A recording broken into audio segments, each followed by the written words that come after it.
Hello students, I am CA Harshita Rizwani from HR Institute of Studies. Today we would be starting the new chapter in SS for Standard 8 student. The name of the chapter is Nationalism in India. Okay, तो ये chapter में basically हम India में कैसे nationalism की feeling develop हुई वो पढ़ेंगे. तो सबसे पहले आपके लिए ये जानना जरूरी है कि नेशनलिज्म क्या होता है.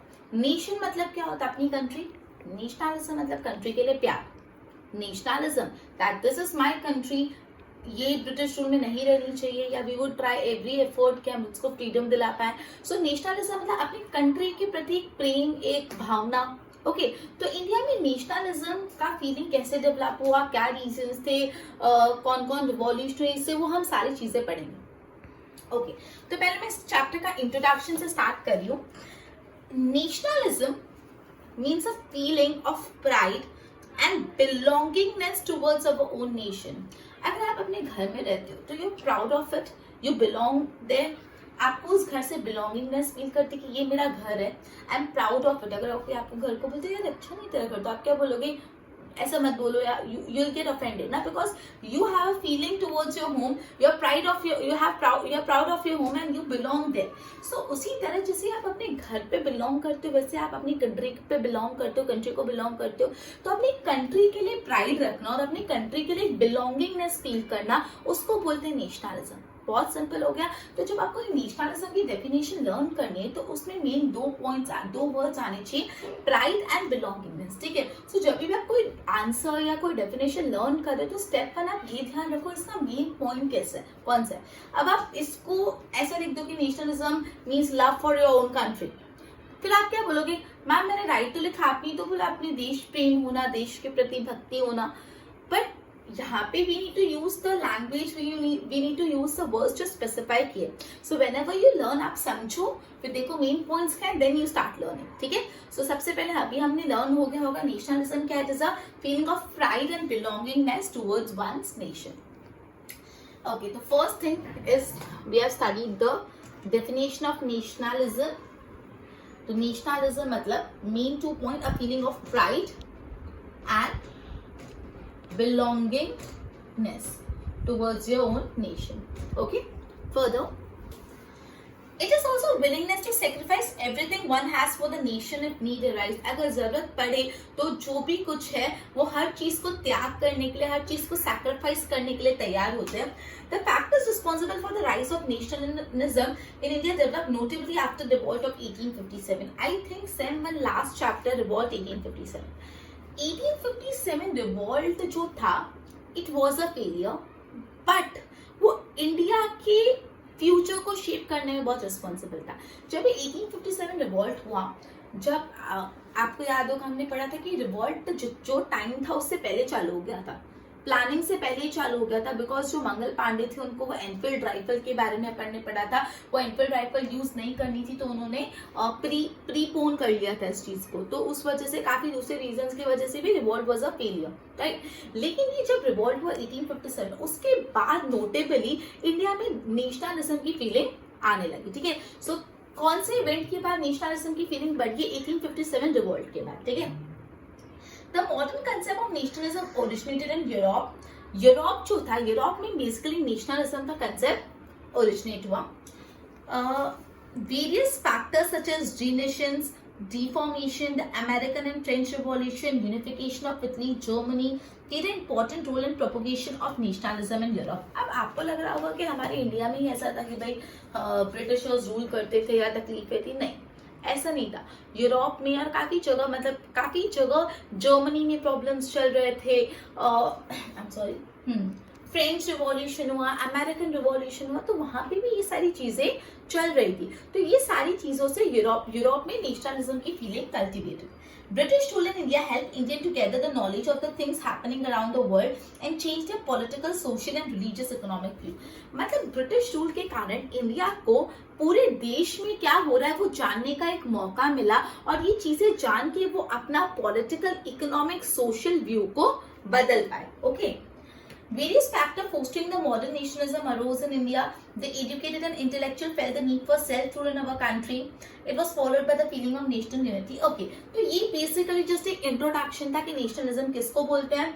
Then यूरोप में nationalism चालू हुआ, French Revolution, American Revolution, Germany का unification, और ये सारी चीजों से यूरोप में revolution चालू हुआ. ये सारी चीजें देख के इंडिया में भी nationalism की feeling आई. जो इंडिया के educated लोग थे वो चाहते थे कि self rule होना चाहिए, ब्रिटिशर्स का रूल नहीं चाहिए. तो ये सारे वजह से नेशनलिज्म हुआ. लेकिन अब हम डिटेल में देखेंगे कौन कौन से फैक्टर्स थे जिससे नेशनलिज्म अराइज हुआ. तो अभी हमारा पॉइंट है factors that led to nationalism. Nationalism के लिए कौन कौन से फैक्टर्स रिस्पॉन्सिबल है. तो नेशनलिज्म के लिए 1, 2 and 3, 4 and 5 and 6 6 factors responsible है. तो एक एक फैक्टर को हम डिटेल में पढ़ेंगे. सबसे पहला जो फैक्टर रिस्पॉन्सिबल है वो है पॉलिटिकल रीजन. सबसे पहले हर जगह क्या आता है, पॉलिटिक्स, राइट. तो सबसे पहला रीजन क्या है, पॉलिटिकल रीजन. ऐसे तो क्या पॉलिटिकल रीजन है कि इंडिया में नेशनलिज्म कल्टिवेट हो. पढ़ते हैं. Before the British rule our country lacked political unity. जब इंडिया में ब्रिटिश रूल आया उससे पहले क्या अपने यहाँ एक पॉलिटिकल यूनिटी थी? नहीं. अलग अलग राजा अलग अलग किंगडम को रूल कर रहे थे. सब अकेले अकेले अपने अपने किंगडम को रूल कर रहे थे. कोई पॉलिटिकल यूनिटी नहीं थी, कोई सेंट्रल पावर या अथॉरिटी नहीं थी. India was divided into big and small princely state. जैसा मैंने आपको बताया पूरे इंडिया में छोटे छोटे कस्बे थे, अलग अलग किंग्स रूल करते थे अपने अपने एरिया को. Britishers defeated many king and established direct और इनडायरेक्ट रूल होते हैं. आपने पढ़ा होगा कि अगर एक सिंगल स्टिक होती है तो उसको तोड़ना इजी होता है, as compare to that combined sticks का बंच होता है उसको तोड़ना डिफिकल्ट होता है. जिससे आपने यूनिटी स्ट्रेंथ की कॉन्सेप्ट भी सीखा होगा. तो उसी तरह इंडिया एक नहीं था ना, इंडिया में अलग अलग राजा थे. तो अलग अलग राजा को हराना बहुत आसान था क्योंकि पूरा इंडिया एक नहीं था. हम ये बोलते कि इंडिया इतना बड़ा था और मुट्ठी भर यूरोपियंस आके, आई मीन मुट्ठी भर ब्रिटिशर्स आके कैसे कैप्चर कर लिया, क्योंकि इंडिया इतना बड़ा था लेकिन सब अकेले अकेले अकेले अपने किंगडम को रूल कर रहे थे. तो ब्रिटिशर्स आए और उन्होंने अलग अलग किंग्स को हराया और उनका किंगडम अपने अंदर डायरेक्टली या इनडायरेक्टली इंडिया पे रूल करना चालू कर लिया. Under the dominance of Britishers, a uniform administrative system was implemented. जब ब्रिटिशर्स आए ना तब एक्चुअली अपने इंडिया में यूनिफॉर्म एडमिनिस्ट्रेटिंग सिस्टम आया. यूनिफॉर्म मतलब क्या होता है, आप स्कूल में यूनिफॉर्म पहनते हो, यस, क्यों पहनते हो, जिससे सब यूनिफॉर्म दिखे, एक सर के दिखे, कोई भेदभाव ना हो. यूनिफॉर्मिटी, यूनिफॉर्म मतलब सेम, यूनिफॉर्म. सो जैसे ब्रिटिशर्स इंडिया में आए तो इंडिया में यूनिफॉर्म एडमिनिस्ट्रेटिव सिस्टम लगा कि हर जगह प्रॉपर एडमिनिस्ट्रेशन हो रहा है. Okay. However, the overall experience of Britishers was not conducive. Besides, there were many other reasons that led to protests against British rule. Generally, this protest became more prominent and widespread. तो Britishers आए, Britishers ने India में जो political unity नहीं थी उस चीज का फायदा उठाया और इस चीजों से नेशनलिज्म की फीलिंग इंडिया में कल्टिवेट हुई. तो सबसे पहला जो रीजन है नेशनलिज्म की रिस्पॉन्सिबल वो कौन सा है, पॉलिटिकल रीजन. मैंने आपको बताया इंडिया में ब्रिटिशर्स आने के पहले कोई पॉलिटिकल यूनिटी नहीं थी. अलग अलग राजा, अलग अलग किंगडम. ब्रिटिशर्स आए, उन्होंने डायरेक्टली इनडायरेक्टली उनको हरा के रूल करना चालू कर दिया. और जैसे ब्रिटिशर्स आए तो इंडिया में यूनिफॉर्म एडमिनिस्ट्रेटिव सिस्टम आया. ओके. तो इस वजह से ब्रिटिशर्स अपना सिक्का जमाने में कामयाब हुए. And because of these reasons ये जो और ऑब्वियसली जो ओवरऑल हमारा ब्रिटिशर्स के साथ एक्सपीरियंस था इट वाज नॉट कंड्यूसिव, इतना अच्छा नहीं था. उस वजह से नेशनलिज्म का फीलिंग अरोज हुआ. Second reason is economic. Now money, economic reason. हमने पॉलिटिकल रीजन तो पढ़ लिया, one more that is economic reason, finance. India was financially ruined due to the economic policy of Britishers. आप सबने बात सुनी होगी कि ब्रिटिशर्स इंडिया में आए उससे पहले इंडिया को सोने की चिड़िया बोला करते थे. ये आप सबने अपने पेरेंट्स, अपने ग्रैंड पेरेंट्स से बात सुनी होगी. इंडिया को सोने की चिड़िया बोला जाता था, गोल्डन बर्ड. क्यों? क्योंकि India was such a financially prosperous nation. उस चीज से ही तो अट्रैक्ट होकर ब्रिटिशर्स आए. अगर इंडिया होता ही नहीं इतना फाइनेंशियली केपेबल तो ब्रिटिशर्स आते नहीं. लेकिन अनफॉर्चुनेटली जो ब्रिटिशर्स ने अपनी इकोनॉमिक पॉलिसी इंडिया में लागू की उससे इंडिया पूरा का पूरा फाइनेंशियली रियून हो गया, दैट इज बर्बाद हो गया. समझा? The Britishers took the raw material. अब उन्होंने ऐसा तो क्या किया, पढ़ते हैं. Britishers took raw material from India to England and then the finished manufactured goods were sold in Indian market. मतलब वो हमारे इंडिया से रॉ मटेरियल इंग्लैंड लेके जाते थे, इंग्लैंड की फैक्ट्री में प्रोडक्ट बनाते थे और वो प्रोडक्ट को आके इंडिया में बेचते थे. मतलब इन शॉर्ट सपोज एक उनको कॉटन का कपड़ा बनाना है, तो वो इंडिया से कॉटन लेके जाते थे सस्ते भाव में, वहां पे उनको तो सस्ता पड़ गया, ठीक है, सपोज एकदम सस्ता बन गया, वहां पे उन्होंने प्रोडक्ट बनाया और वो प्रोडक्ट मतलब कॉटन का कपड़ा बनाया, वो कॉटन के कपड़े को भी इंडिया में आके बेचते थे, वो भी महंगे में। मतलब इंडिया से रॉ मटेरियल सस्ता लिया और इंडियन को बेच महंगा रहे, तो अल्टीमेटली इंडिया को तो फाइनेंशियल नुकसान ही हुआ, ठीक है। The duty on the manufacture goods imported in India from England were negligible, whereas heavy taxes were levied on the commodity manufactured in India। आप समझो ये बात को, नॉर्मली क्या होता है, अगर आपको इंडिया के बाहर से कुछ मंगाना है तो वो महंगा पड़ेगा कंपैरेटिवली अगर इंडिया से लेना है। ऑब्वियसली इंडिया के बाहर से मंगाना है तो आपको कस्टम ड्यूटी पे करने पड़ेंगे, अलग अलग टैक्सेस पे करने पड़ेंगे, इंपोर्ट ड्यूटी ने एवरीथिंग, महंगा पड़ जाता है प्रोडक्ट। लेकिन वही चीज इंडिया से लेनी है तो सस्ती पड़ जाएगी, ये तो एक कॉन्सेप्ट लॉजिक सिंपल है।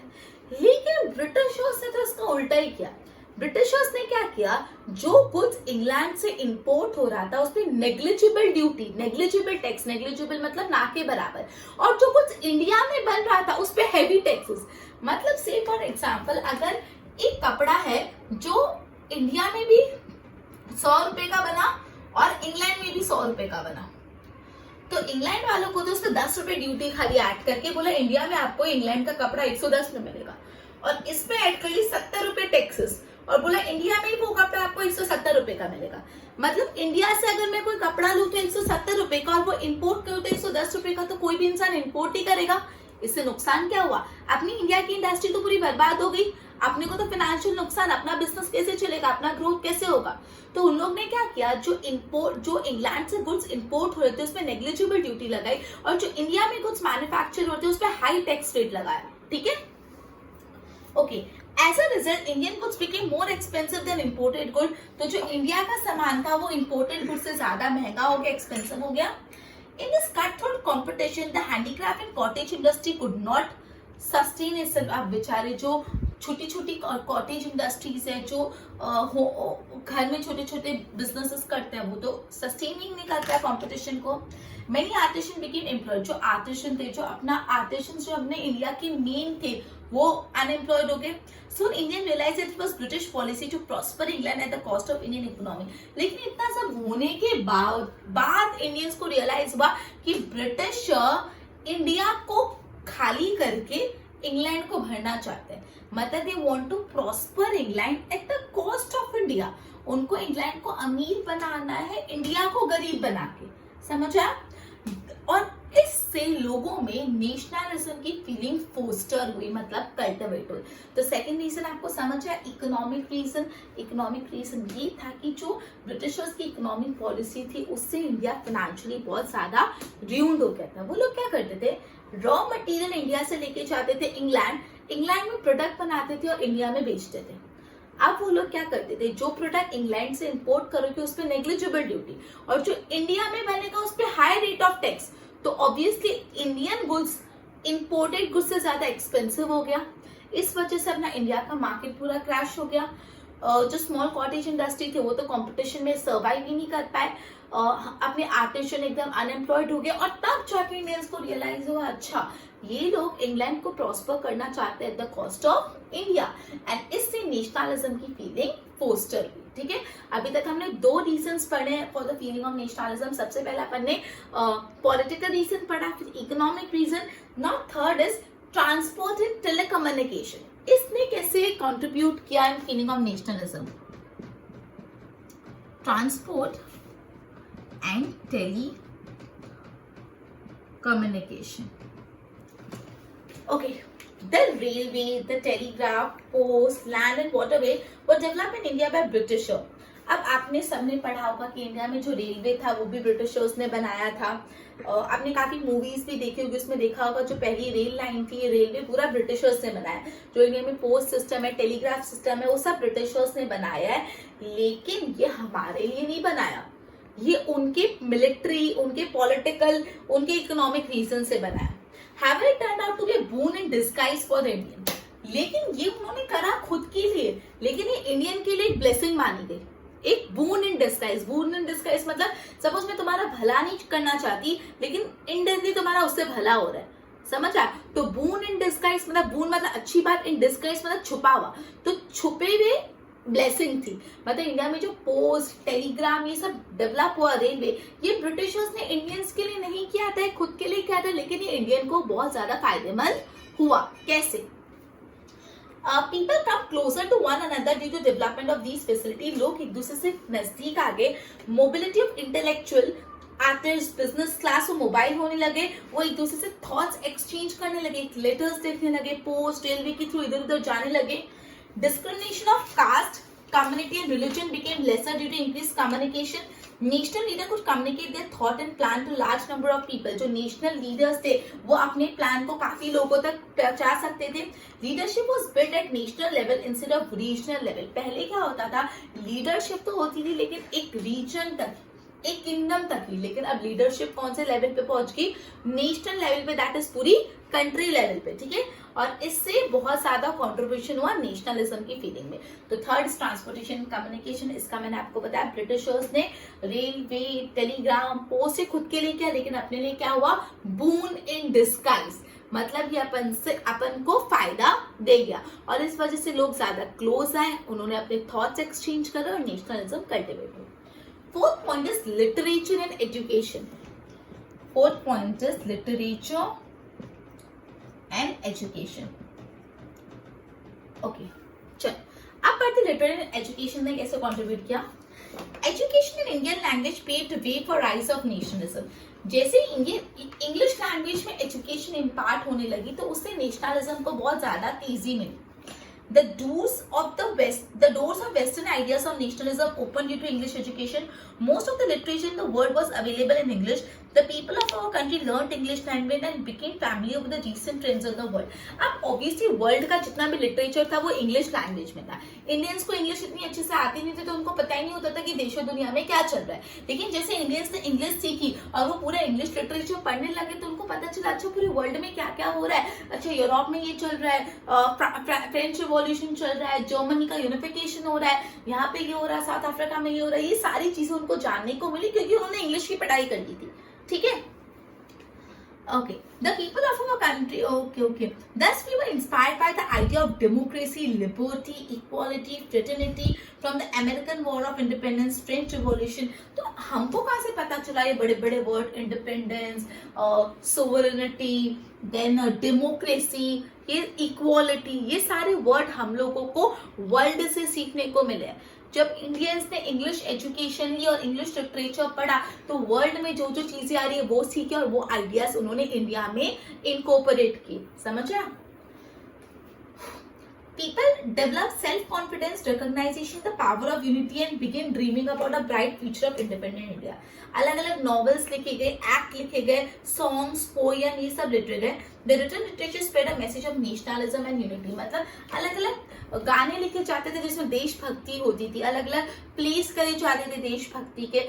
इससे लोगों में एक नेशनलिज्म की फीलिंग कल्टिवेट होगी, नहीं हमको भी आजादी चाहिए, ठीक है। तो लिटरेचर और एजुकेशन से भी काफी हद तक नेशनलिज्म आया। Fifth reason is newspaper. अब न्यूज़पेपर से कैसे नेशनलिज्म आ सकता है, पढ़ते newspaper made a vital contribution in spreading the national awareness. The newspaper कौन कौन से लैंग्वेज में पब्लिश होते थे, कौन कौन से एरिया में पब्लिश होते थे, basically Bengal, Mumbai, Chennai and other area criticize the policy of Britishers and it awakened the national feeling in the hearts of people. तो बेसिकली बंगाल में, मुंबई में, चेन्नई में जो न्यूज़पेपर सर्कुलेट होते थे ना उसमें ब्रिटिश पॉलिसी को क्रिटिसाइज किया जाता था, बोला जाता था कि ब्रिटिशर्स गलत कर रहे हैं। तो जब लोग उस चीजों को पढ़ते थे तो लोगों को लगता था हाँ ब्रिटिशर्स कितना गलत कर रहे हैं हमारे कंट्री के लिए, तो उनमें भी ये देशभक्ति की भावना जागती थी। Clear?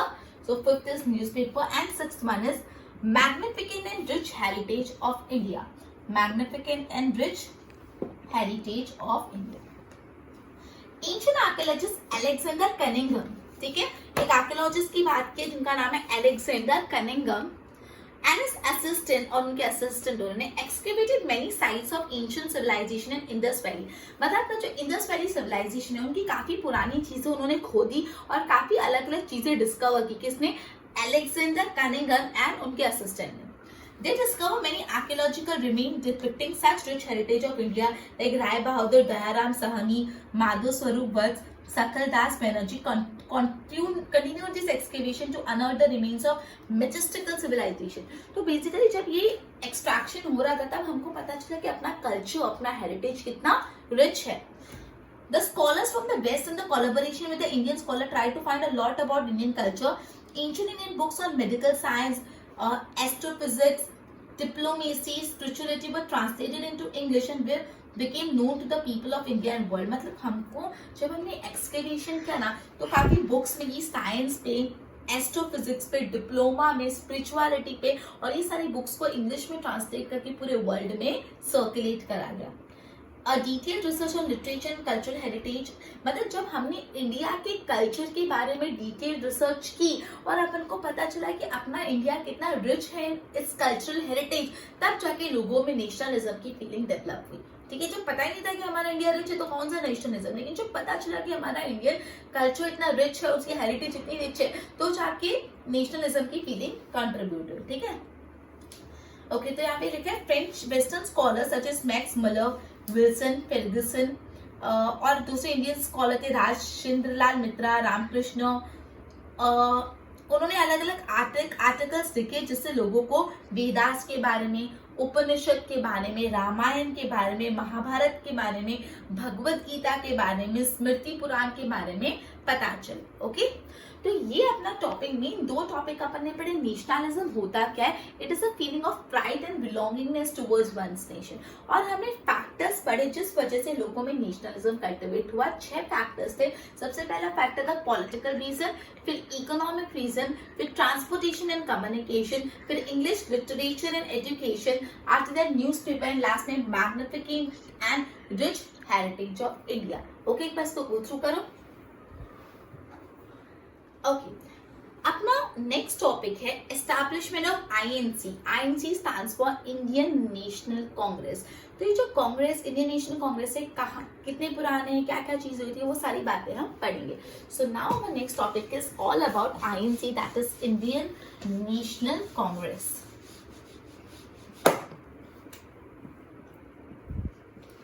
Okay, just a minute. Okay. By the time Sir A.O. Humes retired as a British officer, तो जो A.O. Hume थे वो एक ब्रिटिश ऑफिसर थे. जब उन्होंने ब्रिटिश ऑफिसर की पोस्ट से रिटायरमेंट ली तब उनको रियलाइज हुआ that British empire was not as secure as it appear to be. तब उनको रियलाइज हुआ कि ब्रिटिश एम्पायर दिखने में जितना सिक्योर और सेफ लगता है उतना है नहीं. He believed that if the dissatisfaction among people of India was not taken care of, there were chances of recurrence of revolt similar to 1857. A.O. Hume को रियलाइज हुआ कि अगर हम अभी लोगों का जो डिससैटिस्फैक्शन है उस पर ध्यान नहीं दिया ना, तो जैसा 1857 में रिवॉल्ट हुआ था ना, वैसा वापस होने के बहुत ज्यादा चांसेस है. ठीक है, सो उन्होंने ये डिससैटिस्फैक्शन को दूर करने के लिए उन्होंने सोचा कि क्यों ना इंडियंस की पॉलिटिकल ऑर्गेनाइजेशन बना दे. समझ आ रहा है? A.O. Hume एक ब्रिटिश ऑफिसर थे. जब वो रिटायर हुए तब उन्होंने ये बात रियलाइज की थ्रू आउट देयर टेन्योर कि अगर लोगों में जो डिससैटिस्फैक्शन है वो दूर नहीं किया तो जैसे 1857 का रिवॉल्ट होता वैसा सिमिलर रिवॉल्ट होने की बहुत चांसेस है. तो इन्होंने सोचा कि लोगों के डिससैटिस्फैक्शन को दूर करना है तो इंडियंस की पॉलिटिकल ऑर्गेनाइजेशन बना देते हैं जिससे उनको भी फील होगा yes we are the part of the democracy, we are the part of this entire process, right. Okay, फिर उन्होंने क्या किया? So viceroy Lord Dufferin agreed to the idea and supported him. तो A.O. Hume को किसने support किया? जो viceroy थे Lord Dufferin. With the effort of Alan Octavian Hume, A.O. Hume का फुल फॉर्म क्या है? Alan Octavian Hume. ठीक है, so A.O. Hume, A stand for Alan, O stand for Octavian and X stand for and this is Hume. Indian National Congress established हुआ था in the year very important December 1885. So students ये बहुत clearly ध्यान रखना कि A.O. Hume किसके effort से establish हुआ. एक British officer that is A.O. Hume, Allan Octavian Hume के एफर्ट से एस्टैब्लिश हुआ. कब? In the year December 1885. ठीक है, you need to remember this date, right. तब अब चलो ये इंडियन नेशनल कांग्रेस बन गया. सबसे पहला सेशन कब हुआ था इसका? The first session of Indian National Congress was held in 28 December 1885. मतलब सबसे फर्स्ट सेशन, सबसे पहला जो सेशन था ये आईएनसी का, वो हुआ था 28 दिसंबर को, 28 ऑफ दिसंबर 1885। कहाँ पे हुआ था? Gokuldas Tejpal Sanskrit school of Mumbai. ठीक है, कहाँ पे हुआ था? गोकुलदास तेजपाल संस्कृत स्कूल। तो ये आपसे पूछ सकते हैं कि सबसे पहला सेशन हुआ कहाँ था? गोकुलदास तेजपाल संस्कृत स्कूल। अभी के अभी लर्न कर लो, ऐसे नहीं कि हाँ मैम ने बोला, नहीं, you need to learn it over here. अच्छा, अब ये जो सबसे पहला सेशन हुआ था इंडियन नेशनल कांग्रेस के, इनके कोई प्रेसिडेंट तो होंगे, प्रेसिडेंट तो इन इंडियन नेशनल कांग्रेस के फर्स्ट सेशन के प्रेसिडेंट थे Vyomesh Chandra Banerjee. Vyomesh Chandra Banerjee. Okay, so who was the first president? Vyomesh Chandra Banerjee. Okay, ये कॉन्फ्रेंस में कितने रिप्रेजेंटेटिव आए? 72 रिप्रेजेंटेटिव। ये जो सबसे पहला सेशन हुआ था इंडियन नेशनल कांग्रेस का, इसमें 72 रिप्रेजेंटेटिव्स आए थे। There were 72 representatives. अब इनके मेन लीडर्स कौन कौन थे इस कॉन्फ्रेंस के? दादाभाई नवरोजी, गोपाल कृष्ण गोखले, फिरोज शाह मेहता, बदरुद्दीन तैयबजी, केटी तेलंग, दिनशाह बच्चा। ओके, तो ये बहुत इंपॉर्टेंट है। आप ये 1 मिनट इतने सारे नाम तो किसी नाम करना पड़ेगा। तो इंडियन नेशनल कांग्रेस का ये जो कॉन्फ्रेंस हुआ था, ये जो फर्स्ट सेशन, उसके मेन मेंबर्स कौन थे? मेन लीडर्स थे दादाभाई नवरोजी, गोपाल कृष्ण गोखले, फिरोज शाह मेहता, बदरुद्दीन तैयबजी, केटी Telang, Dinesh Bacha, 6. So you need to memorize all of them, right? Many problems related to nation were discussed. ये जो मीटिंग हुई थी इसमें काफी नेशन के रिलेटेड प्रॉब्लम डिस्कस हुई थी। So Indian National Congress A O Hume जो एक रिटायर्ड ब्रिटिश ऑफिसर थे, उनके एफर्ट से एस्टैब्लिश हुआ इन द ईयर दिसंबर 1885। सबसे पहला जो सेशन था इंडियन नेशनल कांग्रेस का, वो हुआ था on which day? Do you remember? 28th of December 1885. Very good. So next question arise कहाँ पे हुआ था? तो ये एक संस्कृत स्कूल में हुआ था। And do you remember the name of that Sanskrit school? The name of the Sanskrit school was Gokuldas Tejpal Sanskrit school. Gokuldas Tejpal Sanskrit school. और ये जो सबसे पहला सेशन था, उनके प्रेसिडेंट थे व्योमेश चंद्र बनर्जी। और इसमें कितने रिप्रेजेंटेटिव थे? 72 रिप्रेजेंटेटिव। और मेन लीडर्स थे दादाभाई नवरोजी, गोपाल कृष्ण गोखले, फिरोज शाह मेहता, बदरुद्दीन तैयबजी, केटी तेलंगाना, दिनेश बच्चा। ओके, और इस मीटिंग में बहुत सारी प्रॉब्लम्स को डिस्कस किया। अब आपको नीचे थिंग्स टू नो में है, सेकंड जो, ये तो फर्स्ट सेशन था, सेकंड सेशन कहाँ हुआ था, उसके प्रेसिडेंट कौन थे, कितने मेंबर्स थे, वो भी अपन देख लेते हैं। तो ये फर्स्ट सेशन के बाद आता है सेकंड सेशन। तो इंडियन नेशनल कांग्रेस का सेकंड सेशन हुआ था कोलकाता में। कोलकाता में सेकंड सेशन हुआ था और इनके प्रेसिडेंट थे Dadabhai Naoroji. Dadabhai Naoroji was the second president of second conference. And ये हुआ था इन द ईयर 1886, जस्ट एक साल बाद। और इसमें 432 मेंबर्स थे। 72 से कितने मेंबर्स हो गए? 432, सच ए ह्यूज इंक्रीमेंट। थर्ड जो इनकी सेशन हुआ था, that was in Chennai.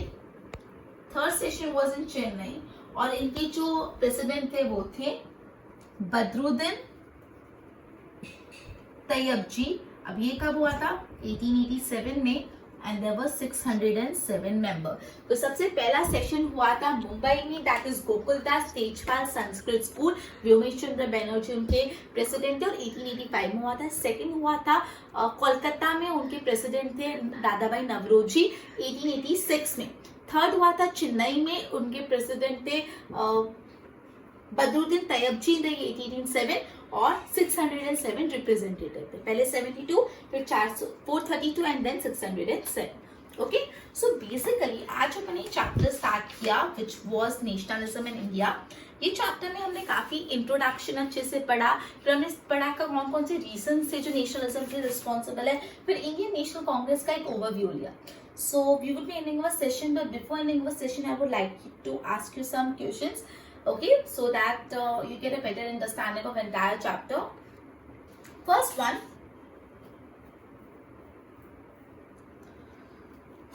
okay.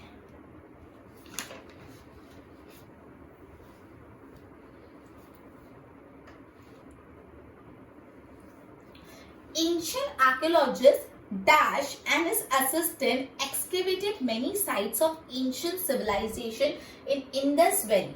One more time. Ancient archaeologist Dash and his assistant excavated many sites of ancient civilization in Indus Valley. And your time ends in 3, 2, 1. मैंने आपको बताया था उनका नाम है Alexander Cunningham. Okay. Second one is who made effort to establish the Indian National Congress? And your time ends in 3, 2, 1. And the answer is A.O. Hume. Allen Octavian Hume. Okay. When was Indian National Congress established? And your time ends in 3, 2, 1. And the answer is December 1885. Next one. Who was the president of the second session of the Indian National Congress? Who was the president of second session of Indian National Congress? And your time ends in 3, 2, 1. It is Dadabhai Naoroji. And the last one. Which viceroy agreed to the idea of Allen A.O. Hume and supported him? Which viceroy named the viceroy that agreed upon the ideas of A.O. Hume? And your time ends in 3, 2, 1. And the answer is Dufferin. Okay. Page number 16 पे तीसरा ही word लिखा हुआ है या पहला ही word बोल दो. Viceroy Lord Dufferin ने A.O. ह्यूम के आइडिया को मतलब सपोर्ट किया, अग्री किया. Okay. So with this we would be ending our session. हम इंडियन नेशनल कांग्रेस के बारे में आगे पढ़ेंगे. डिवाइड एंड रूल, बंगाल का पार्टीशन, ये सारी चीजों को पढ़ेंगे अपने नेक्स्ट सेशन में. Till then good bye.